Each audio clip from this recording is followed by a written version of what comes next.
The pink and black attack is back. Why was everybody so surprised when the Anvil showed up on Raw last Monday and clobbered Stone Cold Steve Austin? I think some people need to be reminded that I didn't become two-time WWF Tag Champion by myself. Sometimes I think Jim the Anvil Neidhart is the most forgotten guy in wrestling, which is really too bad because I'm the biggest Jim Neidhart fan there is. From the response Jim got last Monday, it's nice to know there are plenty of you who agree with me. Anvil and I went our separate ways in August 1991, and since then fans have never stopped asking me why the original Hart Foundation broke up. The truth is, there was never really any kind of a breakup. It was just a case of two guys each doing their own thing, and there were no bad feelings involved.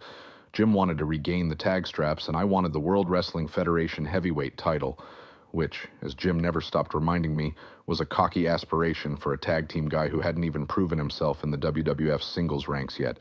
I'm very impressed with how Bulldog and Owen have brought all the gold to the Hart Foundation. All except the WWF title, which I'll make it my business to win for the 5th time once I'm back on my feet.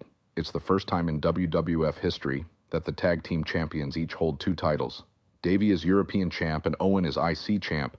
I don't think I'd be exaggerating to say that the 3-year feud between the British Bulldogs and the original Hart Foundation, 85 to 87, was one of the most brutal ever. Who would have ever thought that the British Bulldog would end up as a member of the Hart Foundation? Back then, we were like a bunch of young stallions trying to outdo each other for the individual honor of being called the best.